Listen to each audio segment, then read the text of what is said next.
Hola iglesia y bienvenidos a nuestro servicio principal cada domingo. Gracias por conectar nuevamente.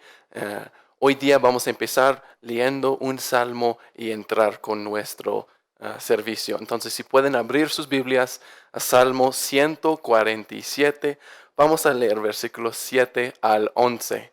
Entonces, versículo 7. Cantemos alabanzas al Señor. Cantemos salmos a nuestro Dios al son del arpa. El Señor cubre de nubes los cielos y hace que lluvia sobre la tierra. El Señor hace crecer la hierba de los montes. Da de comer a los ganados y también a los polluelos de los cuervos. Cuando piden, el Señor no se deleita en los caballos briosos, ni se complace en la habilidad de los jinetes. El Señor se complace en los que le honran y en los que confían en su misericordia. Entonces, hermanos, si pueden acompañarme con una oración, vamos a empezar. Padre Celestial, gracias por darnos un tiempo más en tu palabra, Señor, un día más de vida. Señor, gracias por Martín, por la prédica hoy día, Señor, por tu palabra que vas a hablar a través de él, Señor. Llénanos frescamente con tu Espíritu, Señor. Haga que nuestros corazones estén listos para escuchar tu palabra, Señor. Gracias por tu misericordia. Gracias por quien eres como nuestro Padre, como nuestro pastor. Señor, gracias por la obra que estás haciendo aquí en Cusco, dentro y a través de cada uno de nosotros. En tu santo nombre, Jesucristo, oramos. Amén. Amén, hermanos. Entramos con las alabanzas.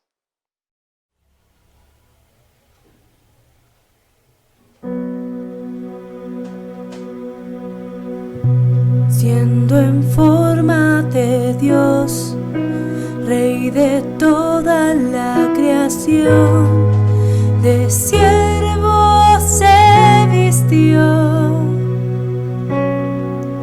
hasta lo sumo se humilló, sufrió la muerte en su misión, horrenda muerte en una cruz. Inmenso amor le hizo descender a servir al pecador.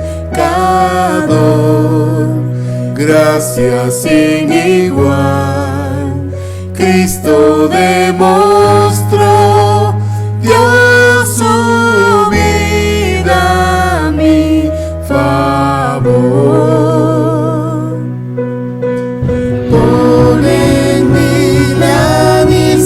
Mente que hubo en Cristo, hazme un siervo para tu gloria. Tomaré mi cruz, te seguiré.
Pon en mí la misma mente que hubo en Cristo. Hazme un siervo para tu gloria.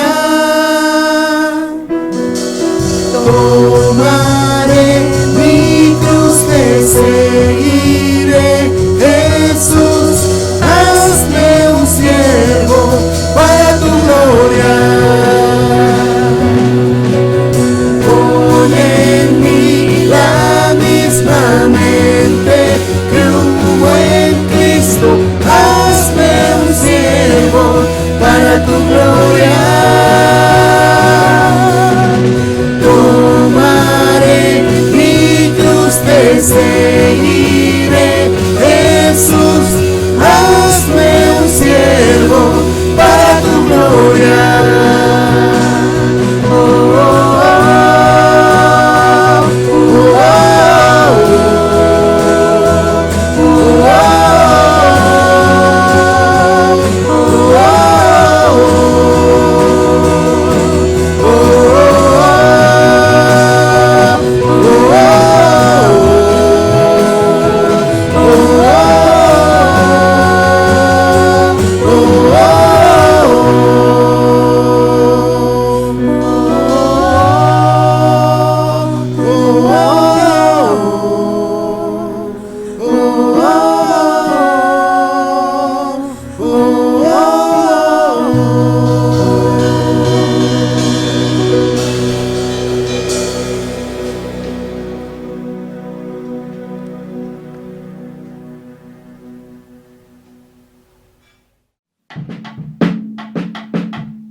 Sin esperanza me encontraba yo, muerto y perdido en mi transgresión, hijo de ira, enemigo de Dios.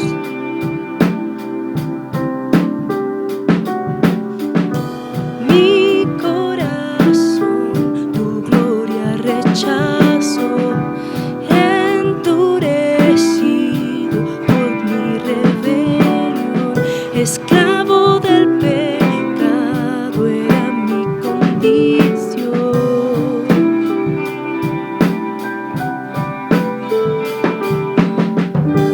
Mas Dios muestra su amor para mí, en que envió a su Hijo a morir en la cruz. Su sangre limpió mi maldad.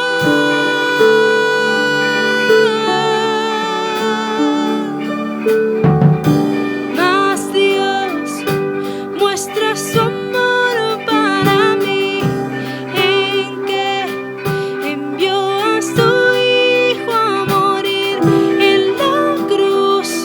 La ira de Dios propició, tomando mi lugar,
¿Quién formó las olas al hablar?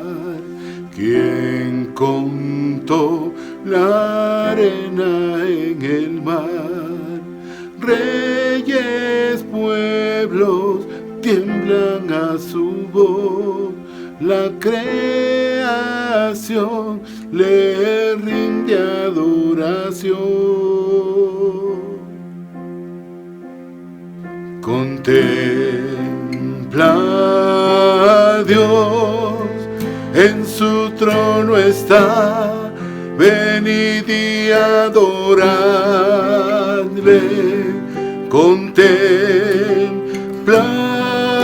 al Rey, nadie es como él, venid y adoradle.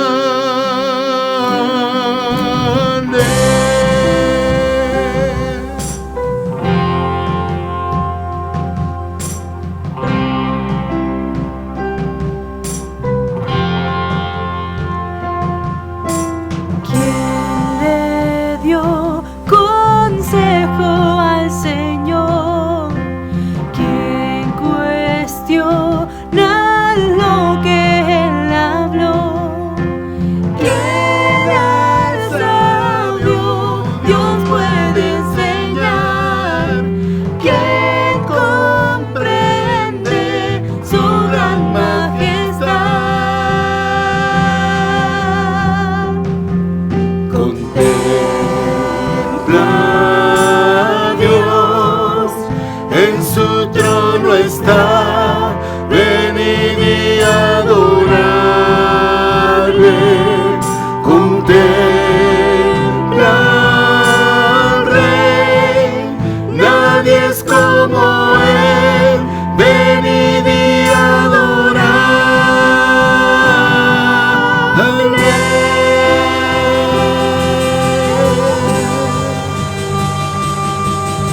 Hola, muy buenos días. Les saluda Martín Espinosa.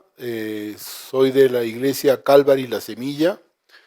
Y el día de hoy y por los siguientes 3 domingos vamos a hacer una breve pausa en el Evangelio de Marcos con el pastor Darwin.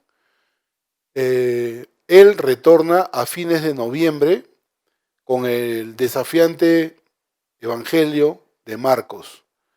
Así que vamos a darnos a partir del día de hoy y los siguientes 3 domingos una vuelta sobre el libro de Jonás, este profeta que huyó de Dios. De este profeta que huyó de Dios tenemos mucho que aprender. Y son lecciones muy, muy prácticas. ¿Ok? Entonces, oramos y empezamos con el servicio del día de hoy. Señor y Padre nuestro, quiero darte gracias, Padre, por todos aquellos que se han conectado, Señor, con la única razón, Señor, de adorarte, alabarte, pero también escuchar tu voz, Señor. Hoy te pido en el nombre de Jesús, Señor, que nos ayudes en la predicación expositiva de este libro, Señor, de este libro mal llamado, que es uno de los profetas menores, Señor, porque tiene un mensaje tan importante para nosotros. Y te pedimos que este mensaje no sea solamente conocimiento, el que adquirimos el día de hoy, sino que sea un conocimiento práctico, un conocimiento que podamos llevar a través de nuestra vida. Señor, te lo ruego en el nombre de Jesús. Amén. Muy bien. Entonces, tal como les comenté, vamos a estudiar el libro de Jonás y les voy a dar una introducción, luego voy a leer los pasajes y nos vamos a ir metiendo en el libro de Jonás. ¿Ok? Entonces, Jonás es un profeta diferente, es un profeta peculiar. Creo que no me equivoco cuando digo que el libro de Jonás, el de la Biblia, es uno de los libros más criticados, más que ningún otro libro. Ha sido cuestionado durante la historia. Se cuestiona que una ballena se haya podido tragar a un hombre. ¿Será verdad que una ballena se puede tragar a un hombre? Y se cuestiona porque, en primer lugar, no es habitual ver ballenas en el mar Mediterráneo. Se cuestiona también porque Nínive, una ciudad tan poderosa, se arrepintió en la forma que se arrepintió. ¿Ok?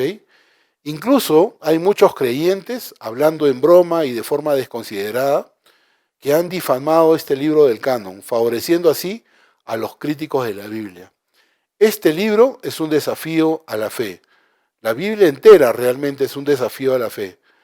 ¿Crees en un Dios que puede hacer milagros? Si crees en un Dios que puede hacer milagros, debes creer en todos los milagros que relata la Biblia. Y muchas veces estos cristianos han dado, con sus comentarios, han dado a entender que la historia relatada en este libro es difícil o incluso casi imposible de creer. Hay muchos críticos que han llegado a la conclusión de que el libro de Jonás es la parte más vulnerable del registro divino. ¿Y cuál es el resultado? El resultado es que el creyente promedio, el creyente de término medio, piensa hoy que este eslabón es uno de los más débiles dentro de los 66 libros que tenemos en la Biblia. Y les pregunto, ¿es el libro de Jonás el talón de Aquiles de la Biblia? Algunos críticos han tratado de alegorizar este libro. Es decir, han tratado de decir que el libro de Jonás es una novela, que solamente tiene un significado simbólico. Y esas críticas realmente son ridículas, porque no se pueden ni creer, son críticas exageradas, son críticas ridículas. Resulta mucho más fácil creer en el libro de Jonás, tal como ha llegado a nosotros, que creer esas explicaciones. Y vamos a ver, voy a leer un par de explicaciones, ¿no?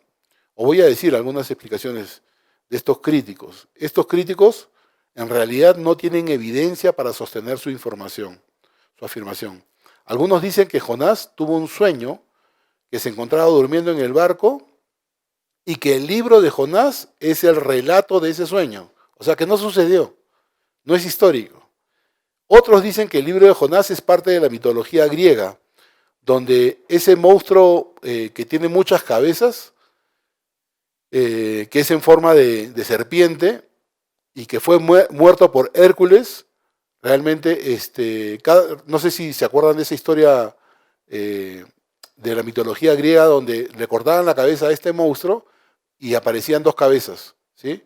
Y dicen que Jonás no fue un personaje real, realmente que agarró un viaje por barco, le encontró una tempestad y que este relato es una novela más, una fábula, ¿ok? Entonces quieren hacernos creer que el libro de Jonás no es otra cosa que una fábula. Estos críticos afirman que el libro de Jonás es irrazonable, pero realmente tiene yo le llamo tanta carne este libro, que honestamente solamente el capítulo 1 podríamos hacerlo durante las siguientes 4 semanas. Pero le he prometido al pastor Darwin que este libro lo vamos a hacer en 4 semanas, un capítulo cada domingo, ¿ok? Hablemos un poco de Jonás. Jonás es un personaje histórico, no es una novela, es un personaje histórico y es el autor de este libro de Jonás.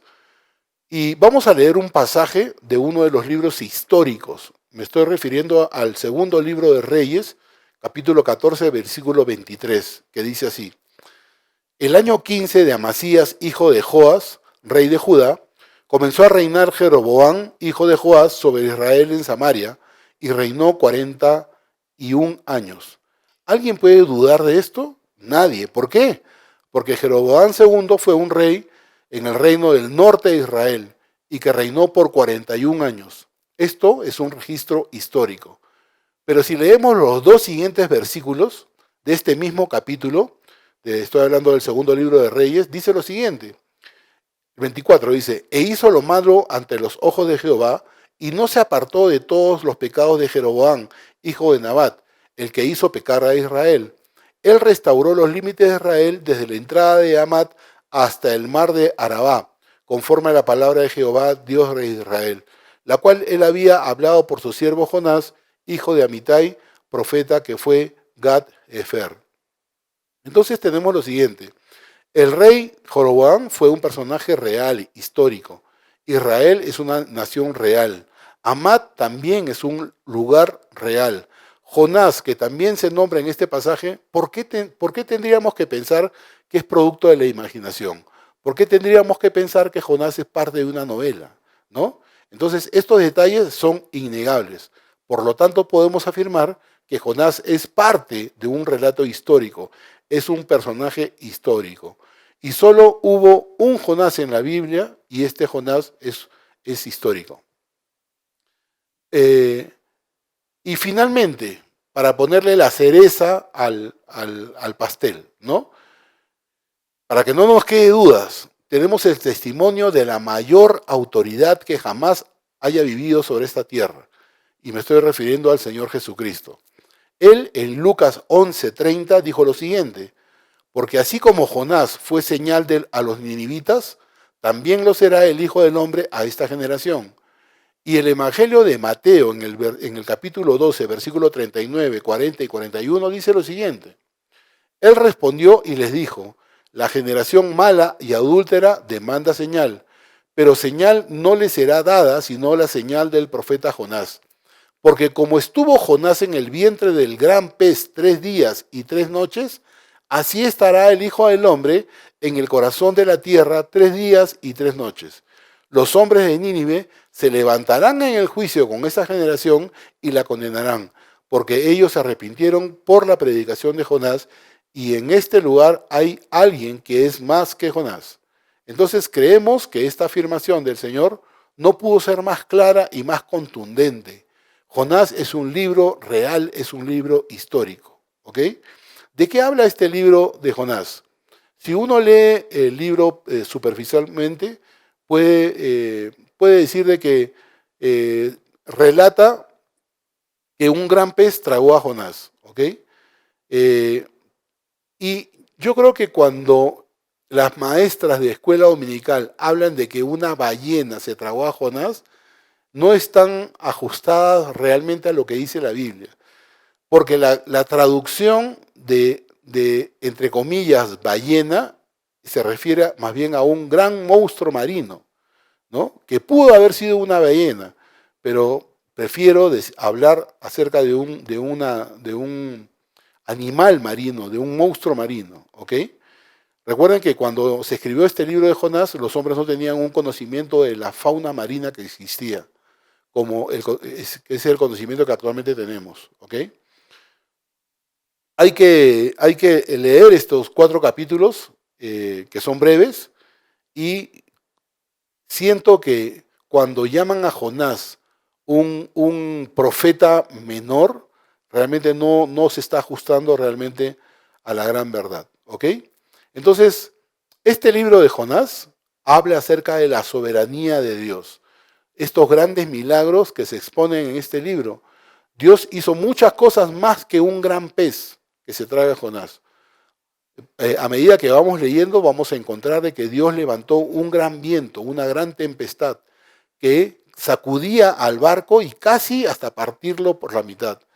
Dios preparó a este gran pez, Dios preparó una calabacera, Dios preparó un gusano, Dios preparó un viento solano. Es decir, estas son manifestaciones de la soberanía de Dios. Y Dios levantó a un profeta para que vaya a predicarle a un pueblo gentil. Recuerden, nunca los profetas fueron enviados de esa forma. Y eso me hace recordar también al apóstol Pablo, ¿no? Que él siendo judío, Dios lo levantó para predicar a los gentiles. Ok, vamos entonces a leer los 3 primeros versículos del capítulo 1. Dice así: vino palabra de Jehová a Jonás, hijo de Amitai, diciendo: levántate y ve a Nínive, aquella gran ciudad, y pregona contra ella, porque ha subido su maldad delante de mí. Y Jonás se levantó para huir de la presencia de Jehová a Tarsis, y descendió a Jope, y halló una nave que partía para Tarsis, y pagando su pasaje, entró en ella para irse con ellos a Tarsis, lejos de la presencia de Jehová. Miren, levántate y ve. Así empieza. Levántate y ve. Esta es una frase muy usada por Dios para hablarle a sus profetas. Si uno va a la concordancia, puede encontrar que más de 100 veces Dios usa esta frase. En Deuteronomio, Dios le dice a Moisés: levántate y ve. En Primera de Reyes, Dios le dice a Elías: levántate y ve. En Jeremías le dice: levántate y ve. Y todos esperamos que cuando Dios le dice al profeta que se levanta y vaya, que él haga exactamente eso, que se levanta y vaya. Pero no sucedió exactamente lo mismo con Jonás. Dios le dijo: levántate y ve a Nínive, y Jonás se levantó y se fue para huir de Dios. Jonás hizo todo lo contrario a lo que Dios le dijo que haga. Dios habló a Jonás y le dijo que hiciera 2 cosas: que vaya a Nínive y que pregone contra ella, es decir, que la reprenda por su pecado y que los llame al arrepentimiento.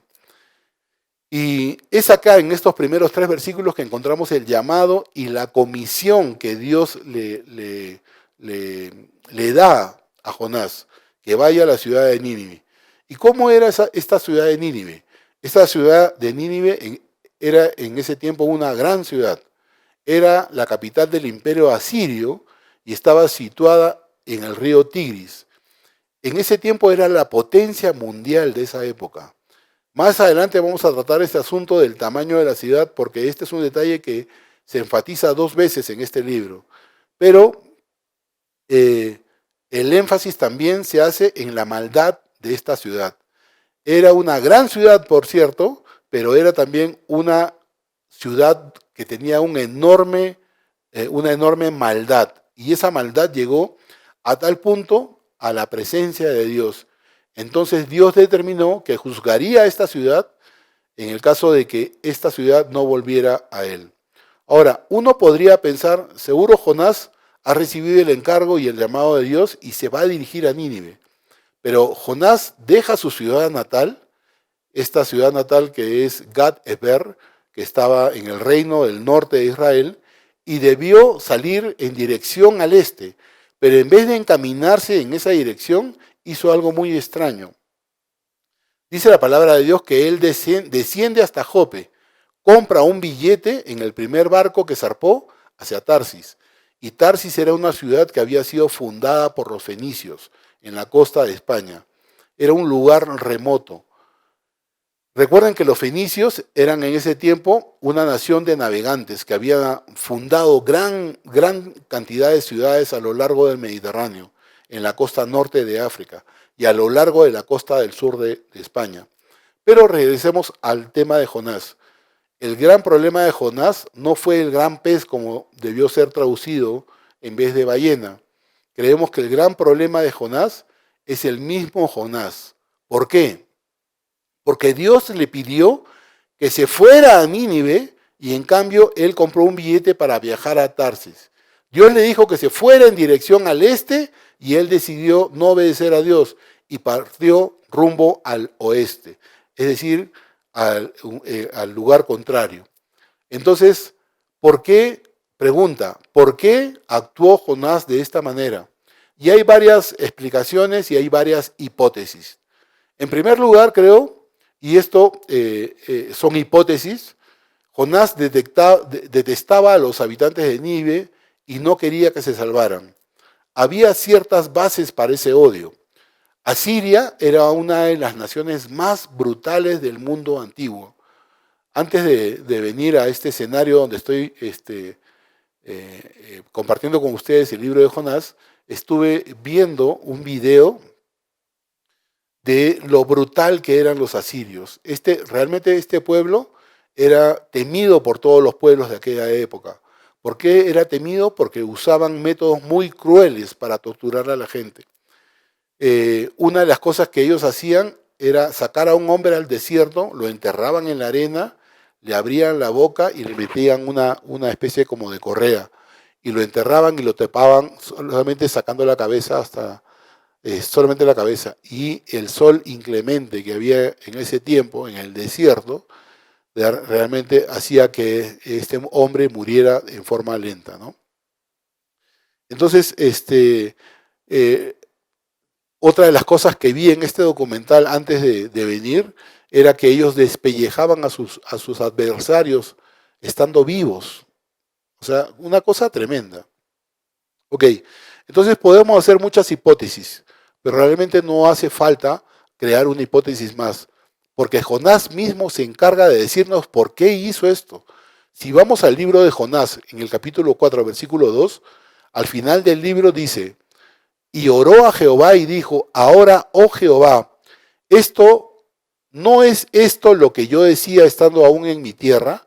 Por eso me apresuré a huir a Tarsis, porque sabía yo que tú eres un Dios clemente y piadoso, tardo en enojarte y de gran misericordia, y que te arrepientes del mal.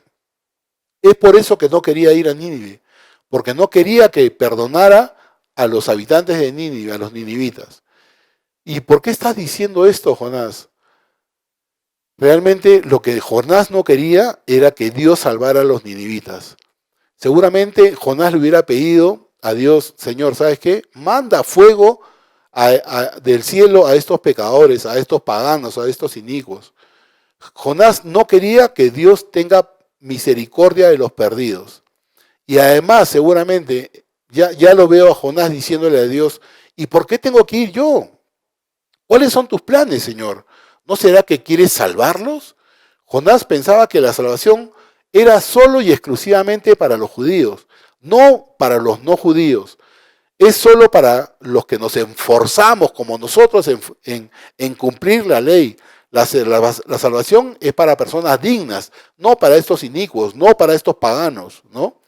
Realmente ahí Jonás estaba mostrando su parte legalista. su parte religiosa, este Jonás religioso, este Jonás lleno del orgullo nacional. Pero los ninivitas también tenían que gozar de la gracia de Dios, pero Jonás no lo sabía. Jonás debía entender que la gracia y la misericordia de Dios es para todos, es para todos. Y muchas veces nosotros somos desobedientes como Jonás.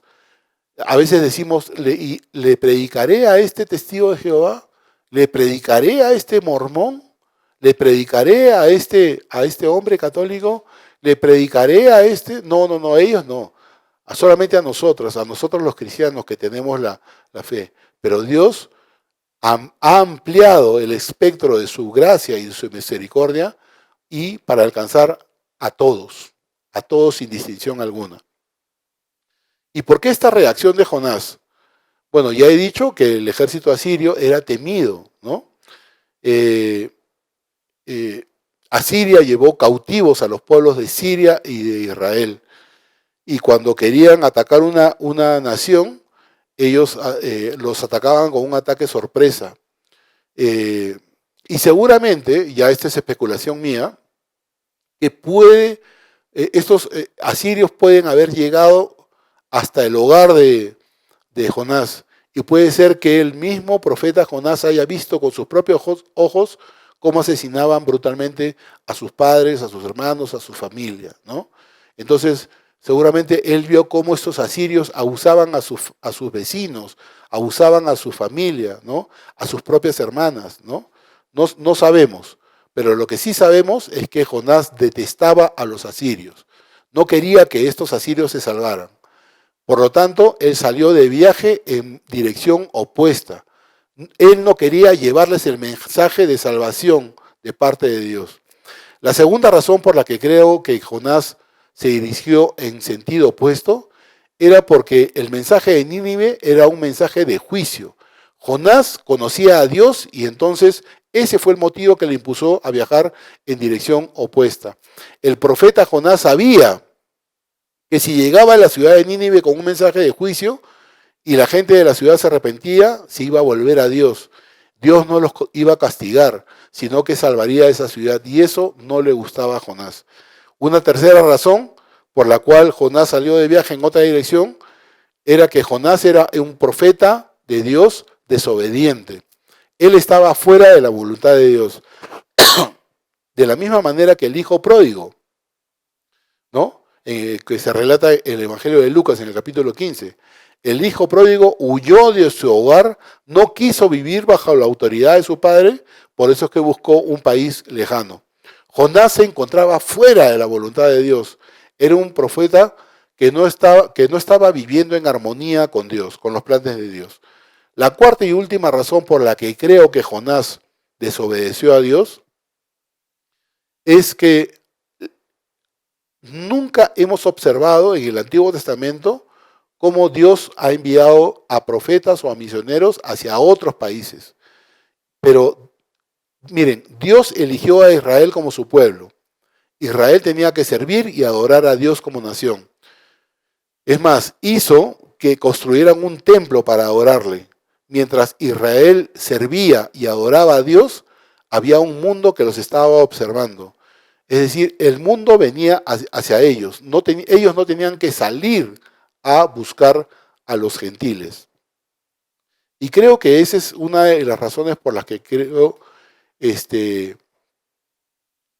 Jonás no quiso ir a predicarles el Evangelio, a predicarles el plan de salvación de Dios a los ninivitas. Entonces, ¿qué cosa pasó? Encontró una nave que partía hacia Tarsis, pagó su pasaje y se embarcó para irse con ellos a Tarsis, lejos de la presencia de Dios. La experiencia de Jonás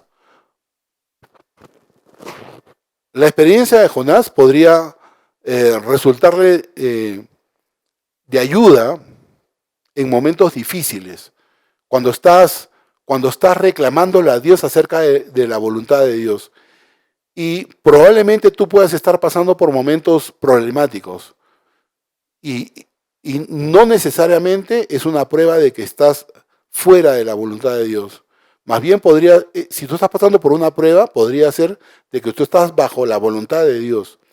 Si usted está viviendo una vida en la que todo le sale bien, todos los aspectos son fáciles, no quiere decir que tú estás caminando dentro de la voluntad de Dios. ¿Ok? ¿Por qué? Porque esa actitud no se va a sostener en tiempos de crisis. ¿Ok? Entonces, observemos de cerca la ilustración de Jonás. Tenemos un hombre que está viajando en dirección opuesta a la cual Dios le dijo que viajara. Él estaba clara y definitivamente fuera de la voluntad de Dios porque Dios le dijo que vayas a este lugar y él fue en el sentido contrario. Se dirigió hacia Jope y cuando llegó allí no encontró ningún problema. Dijo, uy, qué bacán. Y justo, mira, hay un barco que está saliendo en dirección a Tarsis. Él compró el billete, subió a bordo y se fue a dormir. Todo parecía ir muy bien. Jonás pudo haber pensado, bueno, esto debe querer decir que estoy cumpliendo con la voluntad de Dios, ¿no? Porque encontré justamente un barco que se iba en dirección opuesta. Encontré un barco que se iba en dirección opuesta. He podido pagar el pasaje y estoy en rumbo hacia la otra, hacia un destino totalmente diferente al cual me ha mandado Dios, ¿no? Y ¿saben qué? Muchos cristianos, muchos de nosotros mismos podemos pensar, estoy cumpliendo la voluntad de Dios cuando estamos haciendo totalmente lo contrario a lo que Dios nos pide, ¿no? ¿Cuántos cristianos piensan hoy de esta misma manera? Seguramente cuando la están pasando mal, hay cristianos que dicen, seguramente debo estar fuera de la voluntad de Dios. Si todo está en calma y nos va bien, entonces seguramente estoy obedeciendo la voluntad de Dios. Si usted está teniendo problemas, podría ser el diablo el que se está preocupando porque usted está creciendo espiritualmente. El hecho de que usted tenga problemas no quiere decir que se encuentra fuera de la voluntad de Dios. Pero volviendo a la historia de Jonás, todo pareciera que le está yendo muy bien a Jonás. Está en un viaje tranquilo, está en dirección opuesta, está en un viaje agradable. Sabemos que Jonás está viajando en la dirección equivocada y Dios lo iba a tener que hacerlo ir a parar a un pez para que su vida experimentara un giro y se pusiera en la dirección correcta. A través de los siglos, los siervos de Dios no se han encontrado con una vida fácil. Basta leer el libro de Hebreos. Hay un capítulo totalmente, un completo capítulo donde usted puede leer que a los hijos de Dios no necesariamente les va súper bien. ¿Ok?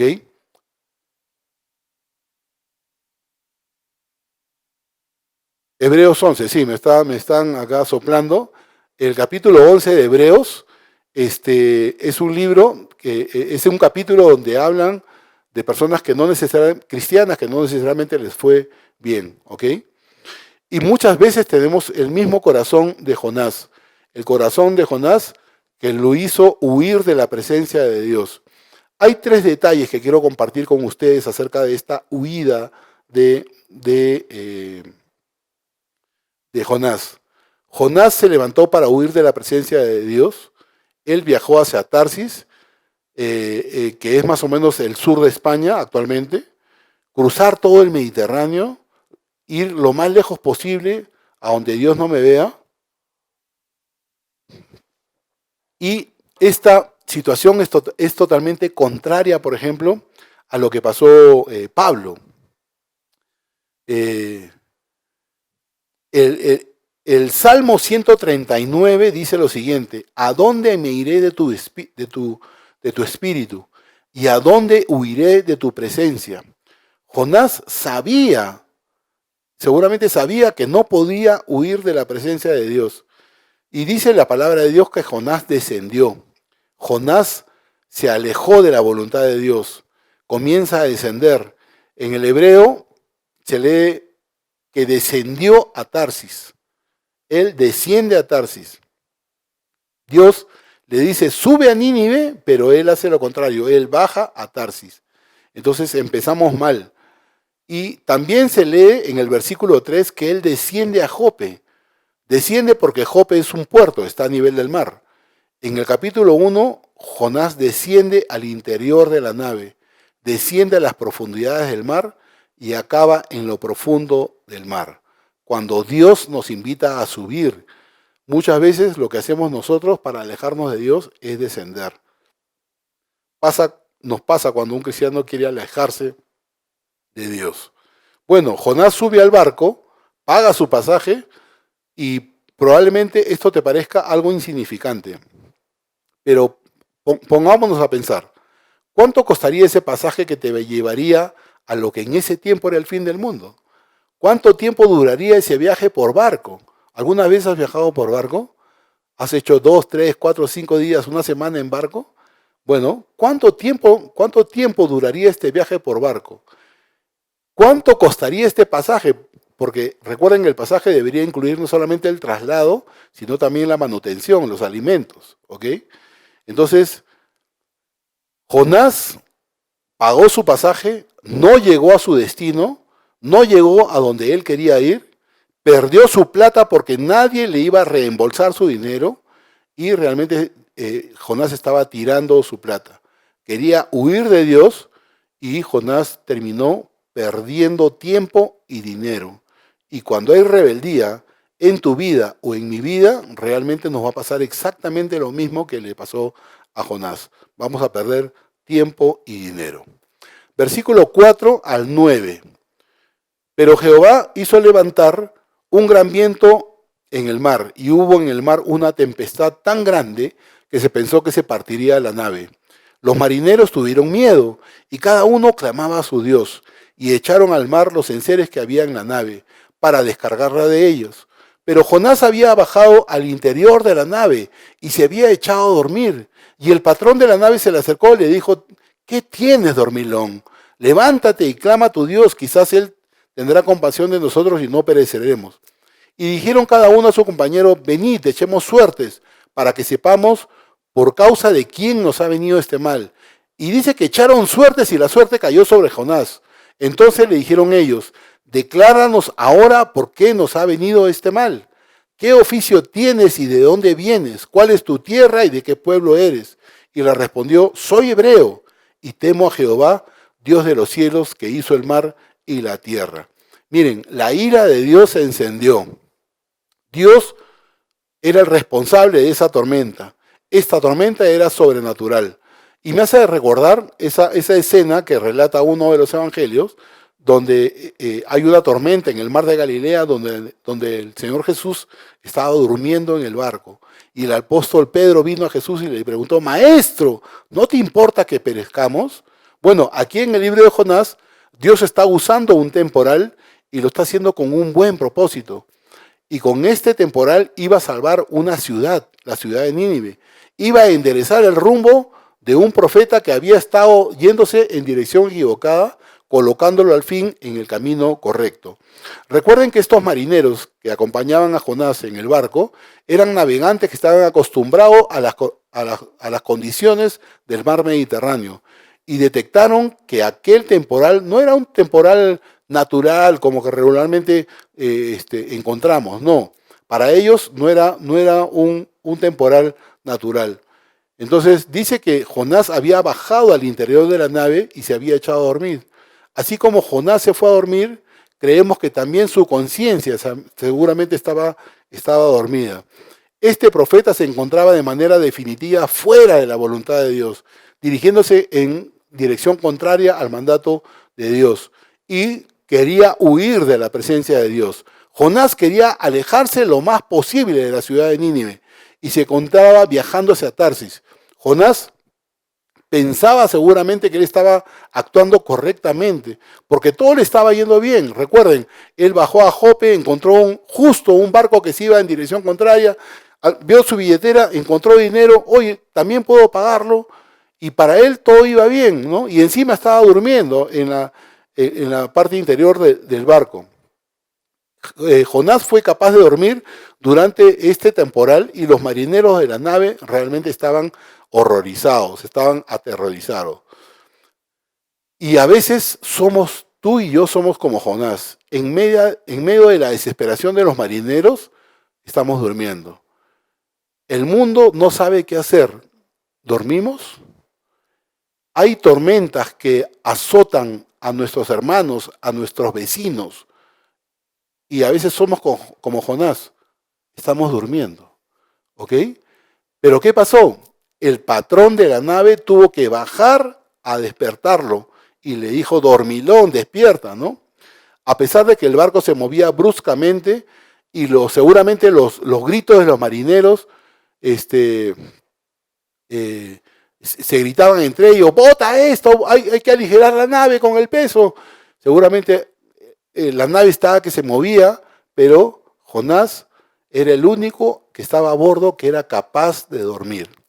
Jonás, ante el llamado del patrón de la nave, se vio obligado a salir de la cubierta y entonces sintió la gran fuerza del temporal que amenazaba la nave y que le iba a mandar al fondo del mar. Y miren, si tú has leído conmigo estos 5 o 6 versículos del 4 al 9, nos damos cuenta que estos marineros eran supersticiosos. Es decir, utilizaron la suerte para averiguar quién tenía la culpa del mal que les había caído. El texto indica que la suerte recae sobre Jonás. Evidentemente, Dios estaba utilizando este juego, pero ello no significa que Él aprobara el tema de vamos a hacer la suerte para ver qué pasa. No. Los marineros, dice, echaron suerte y Dios puede utilizar algo así. Debemos decir que Dios utiliza a veces los engaños del enemigo para cumplir sus propósitos de salvación. Dios puede aprovechar la superstición y la rebelión de algunas personas para alabarle. Dios puede usar la superstición de ellos para cumplir sus propósitos, porque Dios es soberano, ¿ok? Pero ellos recurrieron a la suerte, y la suerte, dice el texto bíblico, que recae sobre Jonás. Jonás seguramente tuvo algún tiempo para hablar con los marineros. No les contó sobre sí mismo. No fue un testigo efectivo de Dios. Alguien que se encuentra fuera de la voluntad de Dios nunca puede ser un testigo efectivo de Dios. Y podemos observar en el texto que Jonás no le había dicho a nadie que era un profeta. No le había dicho a nadie. Cuando ellos echaron suerte y la suerte cae sobre Jonás, Jonás debió haber dicho, ¿saben qué pasa? Pasa esto, pero no, Jonás no le había dicho a nadie que él era un profeta. No les había dicho que él venía del reino del norte de Israel. No les había dicho cuál era su ciudad natal. No les había dicho que él era un ciudadano de Israel. No les había dicho que él tenía una revelación del Dios vivo y verdadero y que debería estar camino hacia Nínive. No les había dicho eso. No les había explicado que era un profeta que representaba al Dios vivo. No les había dicho que él tenía que ir a Nínive, que él tenía el mensaje de esperanza y salvación. Y a veces, ¿sabes qué? Somos como Jonás. En el trabajo, en la universidad, en el edificio en el que vivimos. Mucha gente nos pregunta, ¿quién es este? ¿Quién será este? Nunca nos identificamos, y menos nos identificamos con Jesús. Nunca decimos, somos cristianos, creemos en Dios. No lo hacemos. Y a veces somos como Jonás. Y seguramente Jonás no les había dicho de que él tenía el mensaje de salvación para Nínive. ¿Por qué? Porque él estaba fuera de la voluntad de Dios. ¿Qué es lo que le dice? Le dice que él era hebreo. Y realmente eso tenía que decir mucho. ¿Por qué les digo esto? Porque los hebreos en ese tiempo eran una nación monoteísta, es decir, solo adoraban a un solo Dios. Nunca adoraban a los ídolos. Ellos no tenían dioses ante ellos, sino que adoraban al Dios creador.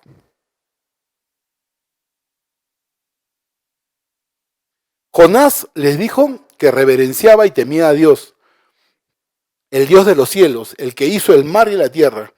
Él adoraba a Dios, a aquel que había creado este océano inmenso que los rodeaba, este océano que estaba inquieto, este océano que estaba tan agitado por los vientos de la tempestad.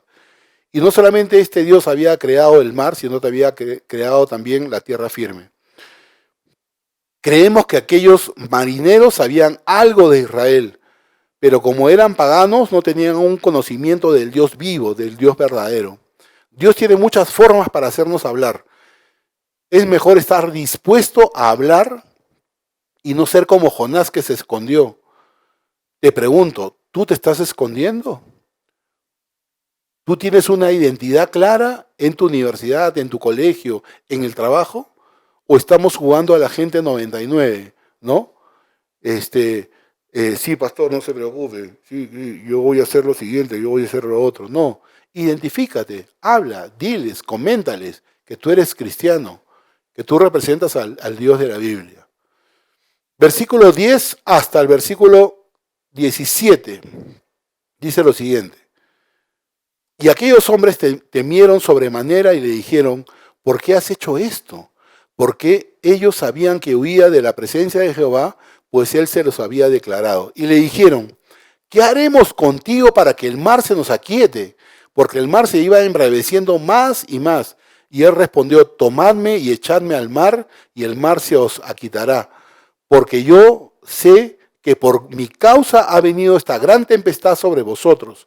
Y aquellos hombres trabajaron para hacer volver a la nave, mas no pudieron porque el mar se iba embraveciéndose más y más contra ellos. Entonces clamaron a Jehová y dijeron, te rogamos ahora, Jehová, que no perezcamos nosotros por la vida de este hombre, ni pongas sobre nosotros la sangre inocente, porque tú, Jehová, has hecho como has querido. Y tomaron a Jonás y lo echaron al mar, y el mar se aquietó de su furor.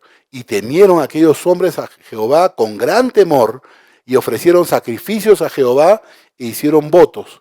Pero Jehová tenía preparado un gran pez que se tragase a Jonás, y estuvo Jonás en el vientre del pez 3 días y 3 noches. Jonás, de alguna manera, les debe haber dado a entender a aquellos marineros que al hacer aquel viaje estaba huyendo de Dios. Por eso que los hombres le dicen, ¿por qué has hecho esto? ¿No? Jonás estaba ante una situación embarazosa. Por eso los marineros le preguntan, ¿por qué has hecho esto contra nosotros? ¿No? Jonás debe haberse seguramente sonrojado varias veces de vergüenza, porque la pregunta que era formulada por estos paganos lo ponían a él en evidencia, ponían a él que él debería estar haciendo la voluntad de Dios y no en contra.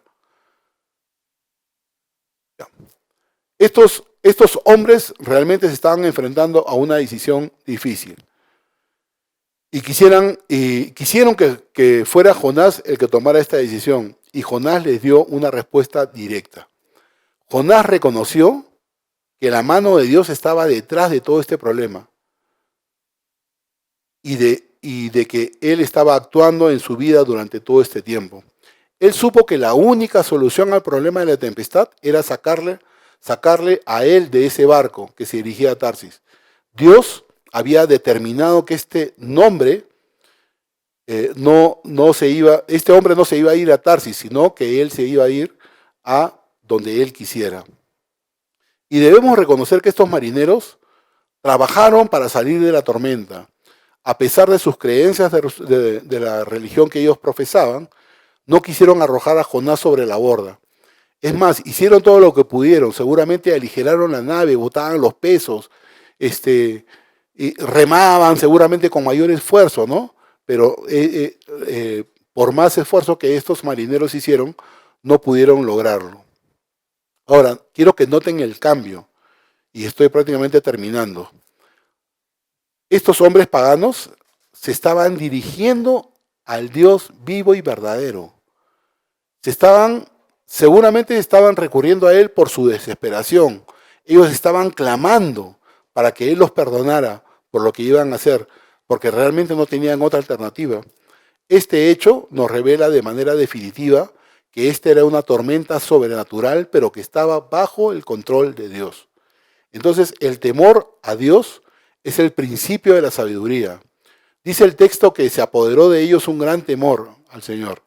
Ellos no temieron a sus dioses paganos, ellos temieron al gran Dios, sino que tuvieron un temor reverencial sobre aquel Dios que creó el mar y la tierra. Y dice que estos hombres ofrecieron un sacrificio al Señor. Este sacrificio señalaba al Señor Jesucristo. Dice además el texto que le hicieron votos. Y yo honestamente no quiero especular, pero pregunto, ¿qué votos le habrán hecho al Señor? Probablemente le habrán dicho, Señor, sácanos de esta porque te vamos a servir. En lo que resta de nuestra vida, te vamos a servir. Entonces, a través de esta experiencia, ellos se volvieron al Dios vivo y verdadero. Ese es algo bueno que se logró por medio de esta tempestad. Conclusión, y acá termino. Si tú eres cristiano, tú que me estás viendo y estás escuchando esta enseñanza, si tú eres cristiano, tú eres Jonás. Tú y yo tenemos un llamado, tenemos una misión de ir a predicarles a todos aquellos que están con nosotros en el barco. No tiene ningún sentido huir de Dios. Al igual que los marineros en el barco, hay mucha gente que nos rodea, hay mucha gente que está desesperada por los embates de la vida. Hoy que estamos en pandemia, ¿cuánta gente desesperada hay? Que seguramente está viendo la televisión y está viendo de que se viene una segunda ola, que España, Italia y Francia están cerrando los colegios, nuevamente los trabajos. ¿De dónde van a vivir? Hay gente que está desesperada por los embates de la vida y tú y yo, que somos cristianos, tenemos la solución. Tenemos que compartirles de Cristo. Tú puedes orar al Padre por ellos, por aquellos que están desesperados. Tú puedes orar al Padre para que Dios calme las tempestades de este pueblo. Pero si tú no eres de Cristo, entonces tú eres uno de los marineros. Estás intentando manejar tu vida por tus propias fuerzas. Te ves muy apurado, muy presionado por los avatares de la vida. Y seguramente te refugias en tus pequeños dioses, estos ídolos que le dan sentido a tu historia. Pero debes de saber que solo hay uno que le da verdadero sentido a la vida, y eso es Jesús. Este Jesús te ofrece vida, y te ofrece vida en abundancia. Con Cristo en tu barca, Él va a calmar tus aguas, Él va a calmar tus tormentas, Él va a calmar tus tempestades. Quiera Dios que vuelvas tu rostro a Jesús, tal como hicieron los marineros, y busques al Dios que es real. No se olviden que terminando esta enseñanza tenemos la Santa Cena. Así que vayan preparando el pan o el jugo de uva o el vinito para poder celebrar juntos la Santa Cena. Que Dios te bendiga.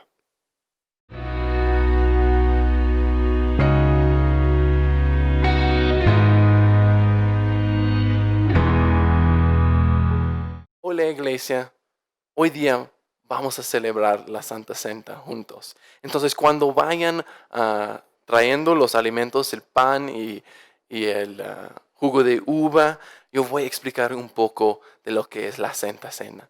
Entonces, ¿qué es? Pues la Santa Cena es un recordatorio, ¿no? Es un día especial por los cristianos, un día donde celebramos nuestro Señor Jesucristo y recordamos todo lo que Él ha hecho para nosotros. Es un día donde paramos las cosas y enfocamos en el Señor. Es un día donde paramos nuestras vidas y recordamos que somos comprados por un precio. Es un día donde examinamos nuestros corazones para estar seguros que estamos bien con nuestro Señor, que estamos caminando con Él. Es un día donde recordamos que Jesús era un hombre real, que Él vivía aquí en la tierra, totalmente hombre, totalmente Dios. Es un día que recordamos que Él dio su vida para nosotros. Es un día que recordamos que Dios amó tanto al mundo que dio su único Hijo para que todos los que creen en Él no se pierdan, sino que tengan vida eterna. Es un día que celebramos las verdades y las promesas que hay en la Biblia. Es un recordatorio de qué tanto Dios ama a ti y a mí. Y es un día que recordamos que nuestro Señor viene pronto. Él ahora está preparando un lugar en los cielos para traer nosotros, para que podemos pasar la vida eterna juntos con Él. Por eso, hermanos, celebramos la Santa Cena, para recordar todo lo que Jesús ha hecho en la tierra, todo lo que Jesús ha hecho en nuestras vidas.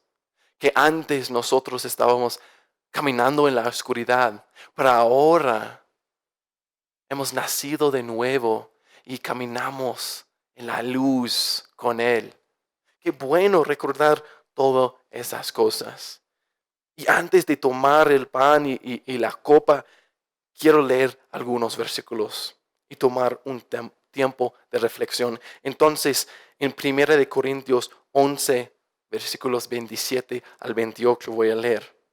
Así que cualquiera que coma este pan o beba esta copa del Señor de manera indigna será culpado del cuerpo y de la sangre del Señor. Por tanto, cada uno de ustedes debe examinarse a sí mismo antes de comer el pan y beber la copa.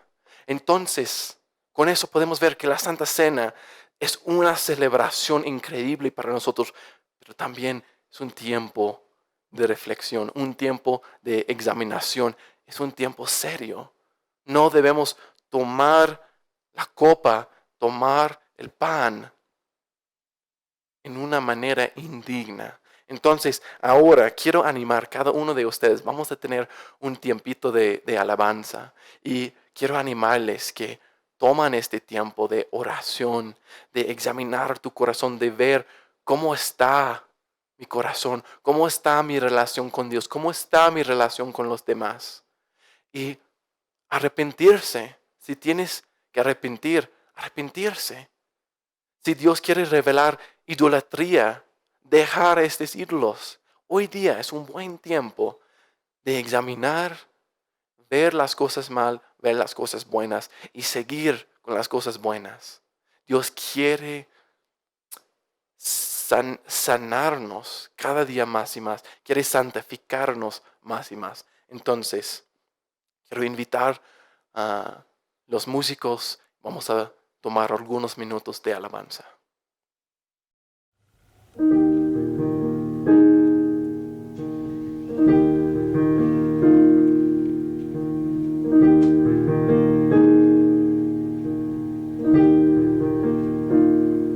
En memoria de ti yo vengo, de tu pan quiero comer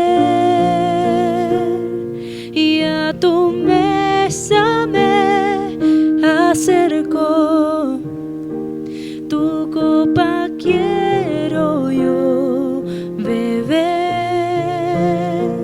Cristo, he venido a adorarte hoy y tu calvario a recordar, tu amor en la cruz y el misterio de tu muerte en mi lugar. Hoy recordamos tu sacrificio, Señor, al celebrar tu santa comunión. Recordamos tu incomparable amor que nos ha dado tu perdón.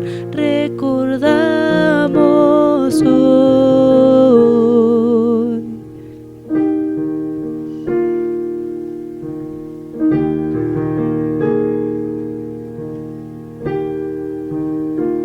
Como del pan que es tu cuerpo, que molido fue por mí. Tomo la copa que es tu sangre, que derramada fue por mí. Cristo, he venido a honrarte hoy, tu nuevo pacto a celebrar.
espero que usaron este tiempo para realmente examinar nuestros corazones, para enfocarnos en el Señor, y ahora es el tiempo. Espero que tienen un poquito de pan, un poquito de jugo de uva. Vamos a tomar los alimentos. Y primero quiero continuar leyendo algunos versículos. Entonces, 1 Corintios capítulo 11, ahora versículos 23 al 24. Yo recibí del Señor lo mismo que les he enseñado a ustedes, que la noche que fue entregado el Señor Jesús tomó pan y luego de dar gracias lo partió y dijo: tomen y coman. Esto es mi cuerpo que por ustedes es partido. Hagan esto en memoria de mí. Hermanos, este pan simboliza el cuerpo de Cristo que estaba quebrantado por nosotros. Y por eso, cada mes, nosotros como recordatorio, quebrantamos pan, tomamos su cuerpo para recordar lo que Jesús ha hecho. Entonces, vamos a tomar el pan juntos.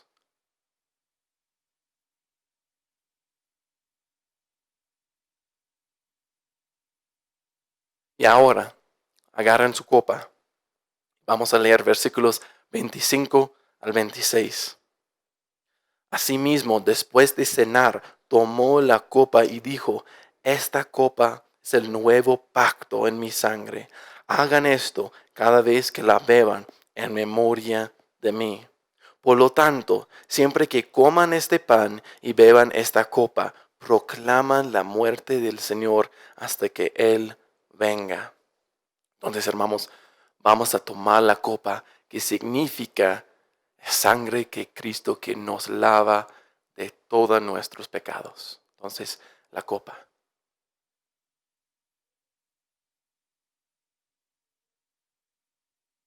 Eso es la Santa Cena, hermanos. Es un recordatorio de todo lo que Jesús ha hecho para nosotros. Entonces, quiero decir muchas gracias a cada uno de ustedes por tomar los alimentos con nosotros, por celebrar a nuestro Señor, por parar la vida por un momento, por enfocarnos solamente en Jesús y recordar todo lo que Él ha hecho. Y gracias, hermanos, por ser parte de esa iglesia. Estamos muy agradecidos por tener cada uno de ustedes aquí presente, conectando cada domingo, cada miércoles. Gracias, hermanos, por todo. Entonces, feliz domingo, Dios les bendiga y nos vemos el miércoles.